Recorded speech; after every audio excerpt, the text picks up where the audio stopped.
impress the teachers, we know that that will not be a normal personality. That person's importance, that person's popularity, everything is implied. So this today, sir morning told me, suddenly sir informed me that sir is coming with a VIP and everything should be arranged in the proper order. And then I understood. So who is going to come? When we reached here, when they reached here, immediately they informed that what is the importance of this person and how much he will be popular in Lucknow and Uttar Pradesh.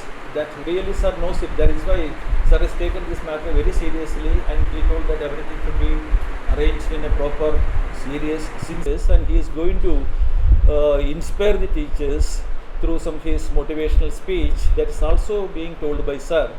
So we can expect that also then a very beautiful and wonderful speech which will be made by our chief guest. Thank you very much. Once again I welcome you, sir. Thank you.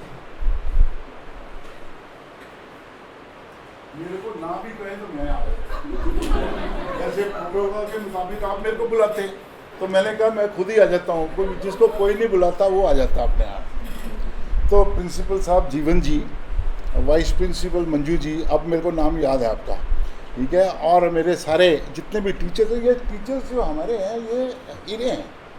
आप ये जानिए कि हमारे पंजाब पठानकोट में जितने भी school हैं तो हर टीचर ये चाहता है कि हमें एमडी के स्कूल में रहा है विचार कि हमारे टीचर जो हैं वही हमारी पीढ़ी को आगे ले जाने वाले हैं।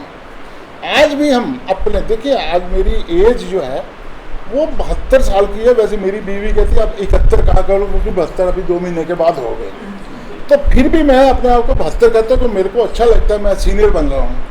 तो वो कहती नहीं, आपको अपनी एज ऐसे नहीं बतानी चाहिए। तो एनीवे, अब मैं 70 साल या 72 साल का जो भी हो गया हूँ, आज भी मैं नर्सरी के टीचर्स को याद करता हूँ, आज भी मैं अपने केजी में जो टीचर्स थे वो याद करता हूँ, आज मैं उन प्रिंसिपल्स को याद करता हूँ जिन्होंने मेरे को मिडिल और हायर सेकेंडरी में जो मेरे सपोर्ट किया। और उसके बाद मैं यूनिवर्सिटी में गया तो मेरा टीचर्स के साथ वो संबंध रहा, डीन्स के साथ, डायरेक्टर्स के साथ और वाइस चांसलर्स के साथ। MS Randhawa was my vice chancellor and he was my fan.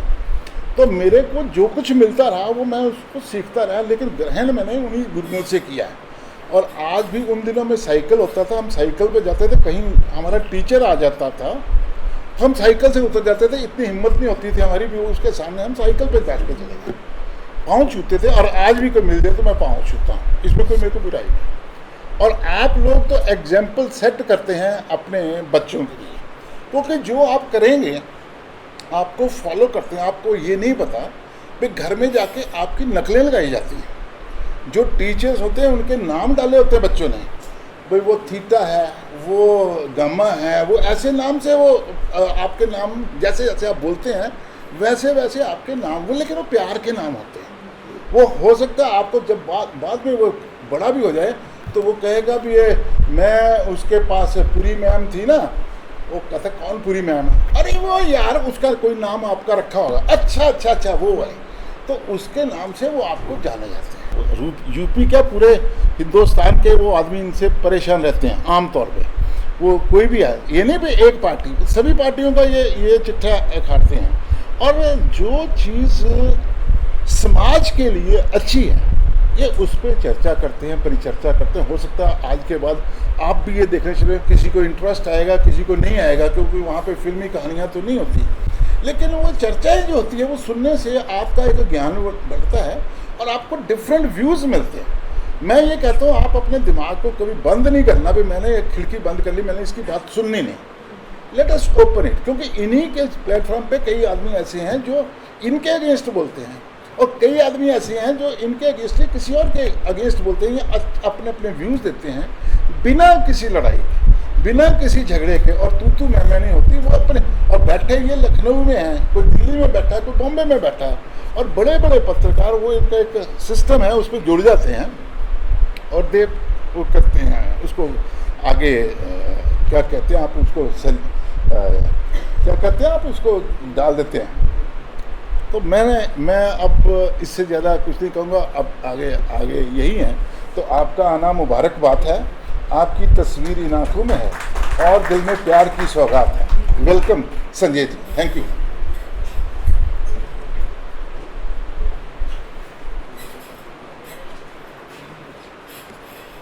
आदरणीय प्रधानाचार्य जी, डिप्टी प्रिंसिपल महाजन सर और सभी मेरे सम्मानित अध्यापक, कुछ ज़्यादा तारीफ हो गई, मतलब मुझे लगता नहीं कि ऐसा कोई इंसान होगा, सामान्य सा इंसान हूँ।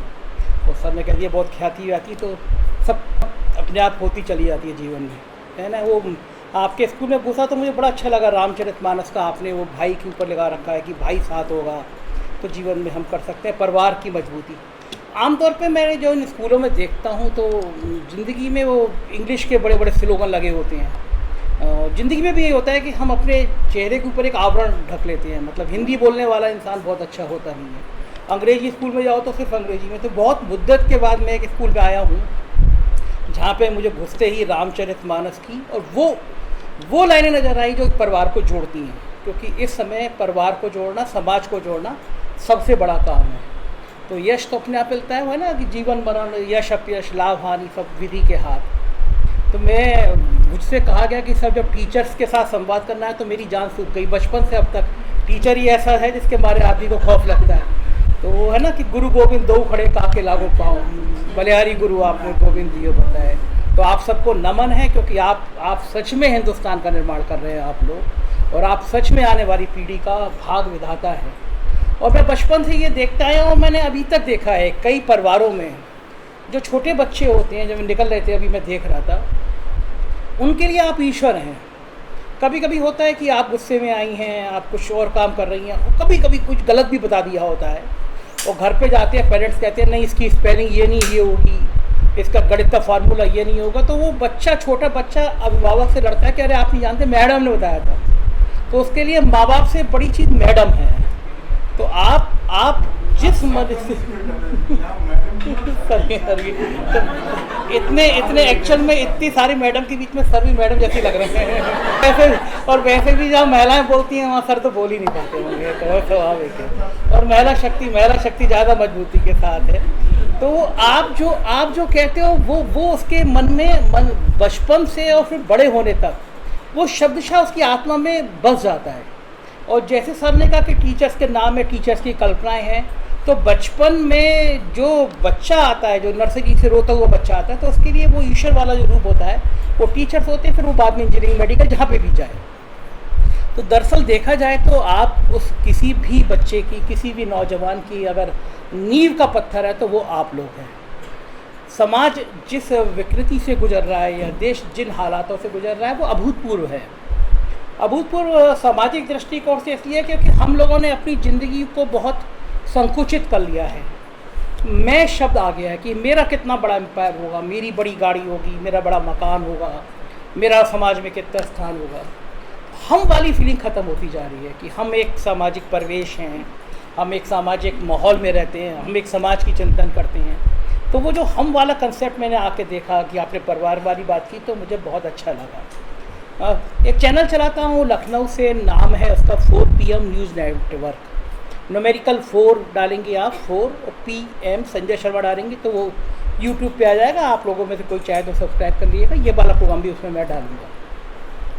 चैनल का उद्देश्य, जैसे सर ने बताया कि मैं चूँकि मीडिया से हूँ और आप सब लोगों में से मीडिया के एक पक्ष को कोई जानता नहीं होगा, तो मैं चाहता हूँ कि समाज में मैं कहीं जाता हूँ, मैं लोगों से संवाद करता हूँ, तो जैसे दिनेश सर ने कहा, मैं चाहता हूँ कि आप मीडिया का दूसरा पक्ष भी समझें। हम लोग जब पत्रकारिता करने आए थे तो गणेश शंकर विद्यार्थी एक पत्रकार हुआ करते थे, देश की आज़ादी के टाइम का दौर था वो, और वो एक मायने रखते थे, एक मॉडल थे। किसी भी जैसे पेशे में होता है, आप शिक्षक के पेशे में राधा कृष्ण जी का नाम आता है, तो ऐसे ही मॉडल थे गणेश शंकर जी। तो उन्होंने कहा था कि आप जो पत्रकार होगा, जो मीडिया होगा, उसका काम सत्ता की चाकरी करना नहीं होता है, सत्ता क्या गलत कर रही है ये बताना होता है। दिनेश सर DM है और मैं यहाँ का पत्रकार हूँ, तो मैं यहाँ DC हैं, मैं यहाँ का पत्रकार हूँ, तो मैं अगर ये कहूँ कि DC साहब आज सुबह सफाई देखने गए और कानून व्यवस्था देखने गए और मैं अपना अखबार पढ़ दूँ, तो ये मीडिया का काम नहीं है, ये DC सर का आपकी ड्यूटी है, उन्हें करना ही चाहिए। सरकार अच्छा कर रही है तो ये सरकार की ड्यूटी है, सरकार बनती इसीलिए, आप वोट देते इसीलिए कि वो अच्छा करे। लेकिन मीडिया का काम होता है कि सरकार गलत कर रही है तो वो उसको बताए। इस दौर में एक खतरनाक बात ये हो गई है कि जो बड़े मीडिया संस्थान हैं वो समाज में जहर घोलने का काम कर रहे हैं। आप दिन भर टीवी चैनल लगाएंगे, टीवी खोलेंगे तो सिर्फ हिंदू मुसलमान, और वो टीवी चैनल जो है वो कुछ दाढ़ी वाले और कुछ पंडित जी टीके वाले बैठे होंगे, वो तू तड़ा करेंगे, गाली गलौज करेंगे, मारपीट करेंगे। उस क्षण में आप मनोवैज्ञानिक रूप से आपको पता ही नहीं होता कि आपके अंदर घट क्या रहा है। आप दिन भर जब हिंसा की बातें सुनते हैं, आप दिन भर जब हिंसा का माहौल सुनते हैं तो आपके दिमाग में भी तेजाब जैसा बनने लगता है, आपको गुस्सा आने लगता है। और ये पिछले 8-10 सालों में इस देश में घट रहा है। मैंने बड़ी हैरानी हुई कि मैं जिस सोसाइटी में रहता हूँ वहाँ एक बच्चा था, छोटा सा 11-12 साल का। उसने कहा कि बात चल रही थी, मैं बच्चों से संवाद करता रहता हूँ, क्योंकि बच्चों से जब आप संवाद करते हो तो आपको ऊर्जा तो मिलती है, उनका विजन भी मिलता है कि बच्चे बड़ों के क्या क्या सोच रहे हैं। उन्होंने कहा कि वो अंकल, वो हमारे यहाँ के, हम लोग 3 दोस्त थे, उसमें से एक मुसलमान है, वो अच्छा नहीं है। तो बात मेरे लिए बड़ी शॉकिंग थी। हम अपने बच्चों को अगर अभी से ये सिखा रहे हैं कि ये हिंदू है, ये मुसलमान है, ये सिख है, ये ईसाई है, तो यकीन मानिए कि हम उसका पूरा जीवन बर्बाद कर रहे हैं। जिस दिल में प्यार नहीं होता, जिसके दिमाग में प्यार नहीं होता, वो अच्छा इंसान ज़िंदगी में कभी बन ही नहीं सकता। अगर आप सोचें कि आपका बच्चा, आपका पड़ोसी, और उसके दिमाग में अगर नफ़रत है, किसी भी रूप में नफ़रत है, किसी धर्म के प्रति नफ़रत है, किसी समुदाय के प्रति नफ़रत है, किसी जाति के प्रति नफ़रत है, तो यकीन मान के चलिए वो इंसान कभी अच्छा हो ही नहीं सकता। और आपका जीवन खुद भी अच्छा नहीं हो सकता कि अगर आपके मन में सुख, शांति और प्यार के संदेशे नहीं हैं। तो मैं कई सारे संस्थानों में जाता हूँ, तो मैं ये बात कहता हूँ कि टीचर्स की ड्यूटी भी है ये, और ख़ास तौर से महिलाओं की। सर को मुझे माफ़ करेंगे, महिलाएं, एक कहा जाता है ना कि एक पुरुष सिर्फ काम करता है लेकिन महिला पूरा परिवार बनाती है। तो महिलाओं की, चूँकि फोकस टीवी चैनल का महिलाओं को है। जैसे कल का किस्सा सर बता ही रहे थे, थोड़ा सा अधूरा बताया सर ने। अंधेरा था तो मैडम मुझे पहचान नहीं पाई, और मैडम बहुत दुखी थी कि सर सुबह 4 PM लगा लेते हैं, दिन में 3 बार सुनते हैं। और जब कभी संग में बैठ के उन्होंने भी सुना होगा तो उनको अच्छा नहीं लगा होगा, तो वो पहचान नहीं पाई, और सर ने कह दिया तो आर्किटेक्ट है। तो फिर वो बोले हाँ कुछ शक्ल मिल रही है 4 PM बारे में। कहा वो तो बहुत बेकार आदमी है, मुझे पता था मैडम मेरे बारे में क्या सोचती है। बोले हाँ जी, बड़ा फालतू की बात करता है, मतलब बताइए, वो कोई बात होती है, उसे सरकार की तारीफ़ करनी पड़ेगी, तारीफ़ करनी चाहिए उसको सरकार की। तो जब 5 मिनट बाद सर मुस्कुराए और सर ने मैनेजर को बुलाया, बोले जरा देख के उनकी एंट्री किस नाम से हुई है। तो उसने कहा तो संजय शर्मा नाम से हुई है। और मैडम कोई भी असहज हो जाएगा, वो बेचारी बहुत सीधी सी हैं, वो तो बोली सॉरी।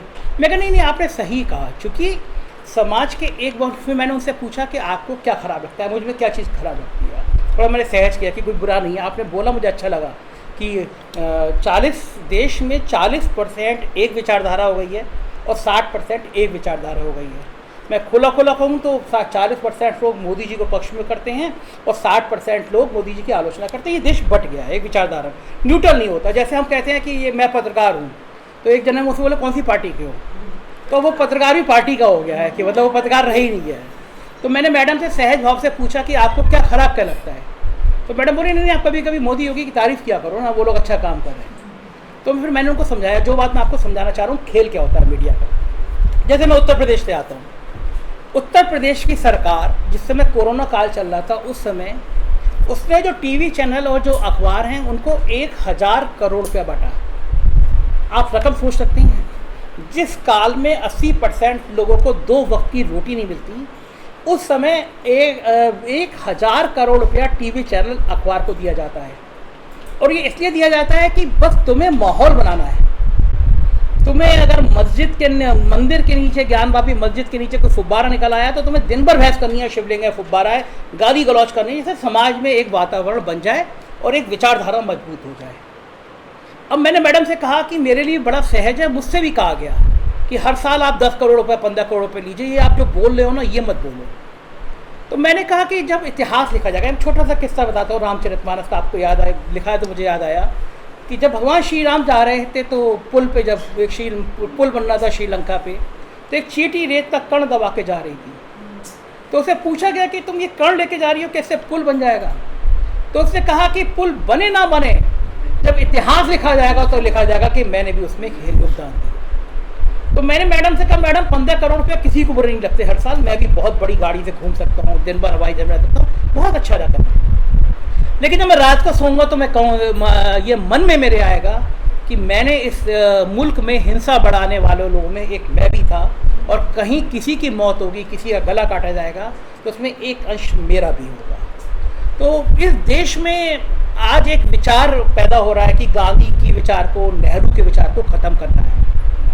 ये कल्पना हो रही है कि गांधी और नेहरू की विचारधारा को आप जाने नहीं। देश में ऐसा नहीं है कि देश बना नहीं है, कि देश में इससे पहले कुछ होता नहीं था, सब कुछ 7-8 सालों में हो गया। आप तमाम बड़े संस्थान देख रहे हैं, हमारा मुल्क दुनिया की सबसे विकासशील देशों में बना, तो वो सब मिलजुल के हुआ है, किसी एक सरकार ने नहीं किया, सबने किया है। और सबसे बड़ी समस्या ये है कि अब ये शैक्षिक क्षेत्रों में जो ये घुसपैठ हो रही है, आप लोग टीचर हैं, जो बड़े बड़े यूनिवर्सिटी में घुसपैठ हो रही है, कुछ लोग रखे जा रहे हैं साजिश के तहत, इतिहास को नए सिरे से बदलने की कोशिश की जा रही है। तो अगर आप लोग जागरूक नहीं होंगे तो समाज का सबसे बड़ा नुकसान होगा, क्योंकि समाज सिर्फ और सिर्फ आपसे बनता है। मेरा हमेशा दावा है, ये राजनेता हो गए, इस तरह के ब्यूरोक्रेट हो गई, समाज नहीं बदलते। समाज सिर्फ शिक्षक बनाता है और शिक्षक बिगाड़ता है।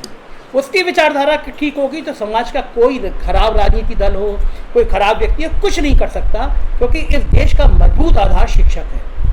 अब मैंने जैसे इस स्कूल के बारे में सुना और आज आपसे संवाद करने का मौका मिला, जितनी देर मुझे बसना, तो मुझे लगा कि ये स्कूल जैसा है, ऐसे स्कूल इस समाज में और इस देश में और प्रदेश में बहुत ज़रूरी हैं।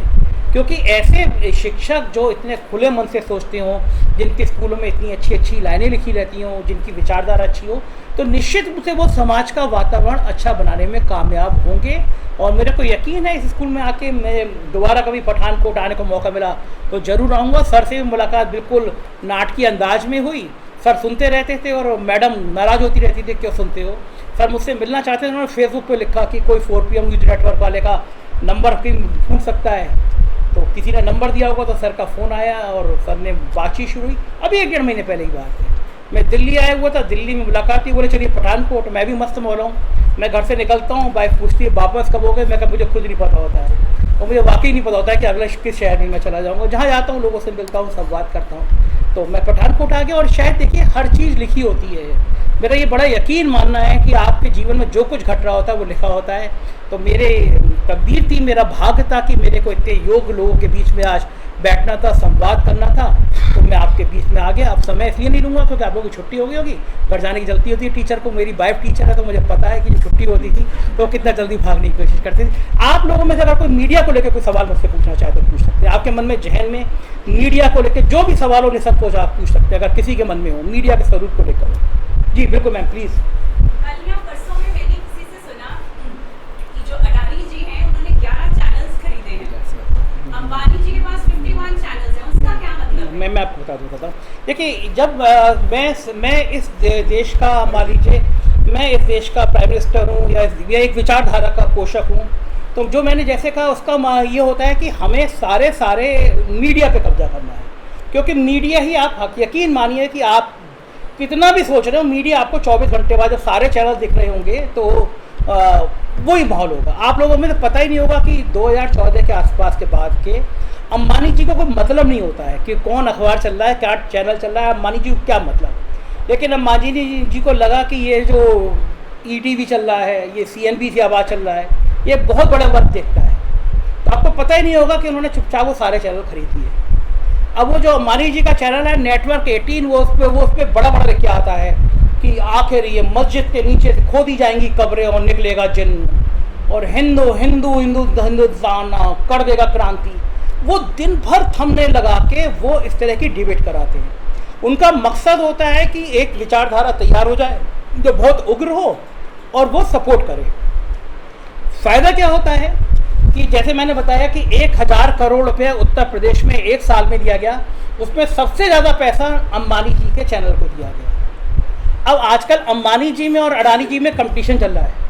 अडानी जी ज़्यादा आगे बढ़ गए हैं, तो अडानी जी को लगा कि भैया ये अंबानी जी के चैनल हैं तो मेरे भी चैनल होने चाहिए। तो अब अडानी जी भी चैनल आ रहे हैं। तो अब आप ये सोचिए, देश की जो मीडिया है वो 90% पूंजीपतियों के हाथ में है। हम जैसे जो लोग बचे हैं, जो लोग सच बोल रहे हैं, उनको भी बड़ी परेशानी आती है। आपने बात बताई तो मैं आपको बताता हूँ। मुझे बुलाया मेरी सरकार के एक अफसर ने, जब सरकार बनी थी, और मुझसे कहा कि आपको जितना पैसा चाहिए, जो आप लगाते हो, हम आपको साल भर देंगे। यह मेरा अखबार भी है, जिस नाम से 4PM जिला यूट्यूब है, इसी नाम से एक शाम का अखबार लखनऊ से छपता है। तो कहा गया कि सरकार के खिलाफ मत लिखिए। तो मैंने कहा मेरी सारी ब्रांडिंग ही या मेरी पहचान ही ये बात की है, मैं किसी के खिलाफ नहीं लिखता हूँ, किसी के पक्ष में लिखता हूँ, जो होता है वो लिखता हूँ। अब जो हो रहा है वो सरकारों को अच्छा नहीं लगता, तो मैंने सॉफ्टवेयर को मना कर दिया कि मैं ऐसा नहीं होता कि मैं सरकार के खिलाफ लिखूँ।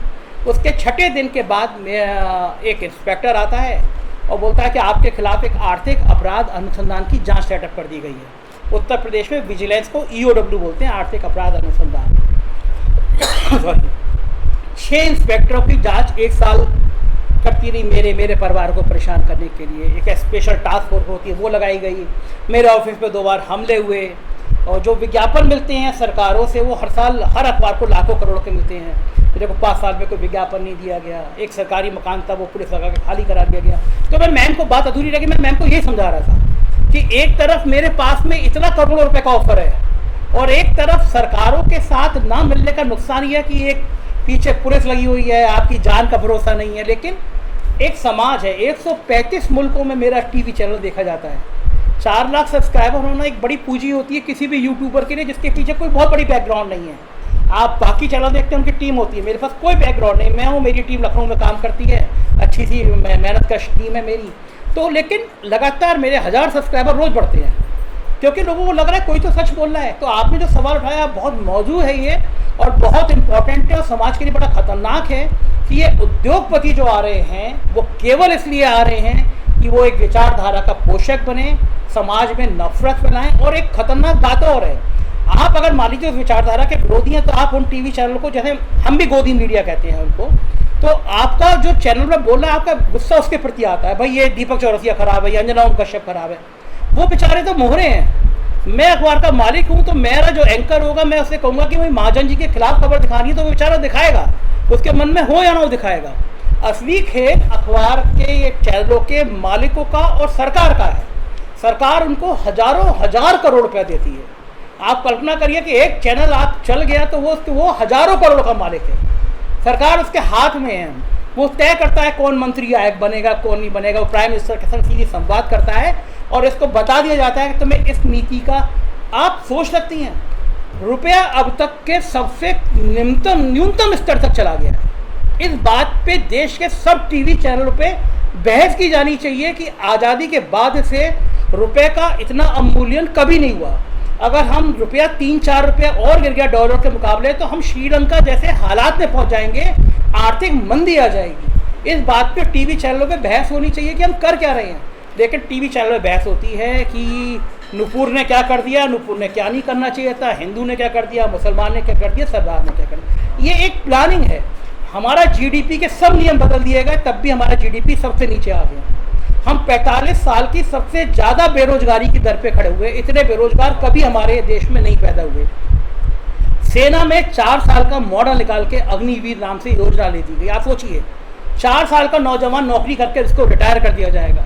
मैंने अपने चैनल में बैठ के कहा कि जब 4 साल में रिटायर हो सकता है, दोबारा नौकरी नहीं मिलेगी, तो ये हमारे मेंबर ऑफ पार्लियामेंट, MP और MLA इनको भी रिटायर कर दीजिए।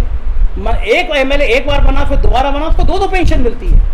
सांसद की इतनी तनख्वाहें हैं, कल दिल्ली विधानसभा में बिल पास हुआ और वहाँ भी तनख्वाह बढ़ गई, हालांकि दिल्ली में सबसे कम मिल रही है। आप उत्तर प्रदेश में लास्ट विधानसभा सत्र चल रहा था, उन्होंने कहा कि विधायक निधि जो दी जाती है वो 2 करोड़ से सीधे 5 करोड़ कर दी गई।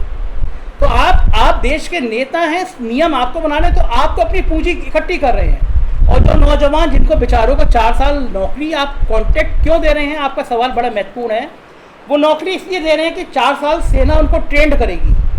सेना एक नौजवान को वो पहाड़ पे भी चढ़ाएगी, वो समुद्र में भी खुदाएगी और एक ट्रेंड आदमी मिल जाएगा।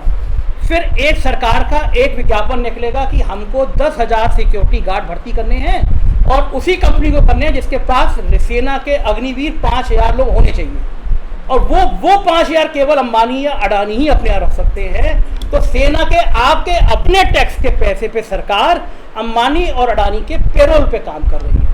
ये खेल मीडिया को बताना चाहिए, मीडिया की ड्यूटी यही खेल बताना है, लेकिन मीडिया आपको कभी ये नहीं बताएगी क्योंकि उसको पैसे इसको ना बताने के करोड़ों रुपये कहीं और से मिल रहे हैं। मैं लखनऊ में गया, सेब की दुकान से गया तो एक सेब 100 रुपये का, एक 150 का, एक 200 का। मैंने 200 वाला सेब उठवाया, मैं इसमें क्या खास है, थोड़ा चमकदार था। उसके पीछे छोटी सी चिट लगी हुई थी अडानी। तो आपके घर के सेब भी अडानी देंगे और कुछ दिनों बाद आप लिख के रख लीजिएगा, गेहूँ 5 किलो के पैकेट में मिलेगा, उस पर अडानी प्रोडक्ट बाई अडानी लिखा होगा। तो ये खौफनाक दौर है, और खौफनाक दौर, इसमें मैं नेता को जिम्मेदार नहीं मानता, किसी सरकार को जिम्मेदार नहीं मानता, क्योंकि सरकारें सब एक जैसी होती हैं। जिम्मेदार है मीडिया, और जिम्मेदार है मीडिया के मालिक, जो इस देश को दोबारा खौफनाक हालात तक पहुँचाने की कोशिश कर रहे हैं और लगभग पहुँचा दिया है। तो आप लोगों की ड्यूटी है कि आप कम से कम अड़ोस पड़ोस में अपने मन स्थिति को चेंज करिए और सवाल पूछिए। आप बिल्कुल उस पार्टी को सपोर्ट करिए, लेकिन सवाल पूछिए कि मेरा एक दोस्त IPS बहुत सीनियर पोस्ट पे आया, उसने मुझसे कहा 2014 में, तुम कैसी बातें कर रहे हो, मुझे मोदी जी में भगवान विष्णु का अवतार नजर आते हैं। आप जब नेता को भगवान का दर्जा देने लगते हैं तो आप उससे बात करने में सहज नहीं होती हैं। आप पूछिए कि आपका सिलेंडर इतना 3 गुना कैसे बढ़ गया, आपका पेट्रोल डीजल कहाँ चला गया, आपका सरसों का तेल कहाँ चला गया, ये पूछिए सवाल। लेकिन आप पूछेंगे नहीं, क्योंकि आपको बता दिया गया कि ये तो देवता है। JP नड्डा जी ने कहा कि हमारे मोदी जी देवताओं के भी देवता हैं, तो फिर देवता से सवाल कैसे किया जाता है। और ये जहन ऐसे हो गया जैसे मैम कह रही है कि तुम्हें भी मोदी और योगी की तारीफ करनी चाहिए। अब सोचिए दिनेश सर रोज इतने जागरूक है, बता रहे हैं, लेकिन तब भी मैम को यकीन नहीं हो रहा। तो ये जो नसों में भर दिया गया है मीडिया का, ये आप ही लोग दूर कर सकते हैं, और मुझे यकीन है कि आप लोग जरूर दूर करेंगे। कोई और सवाल किसी का? बना? शुक्रिया, बहुत बहुत अच्छा लगा मुझे आप लोगों से बात करके।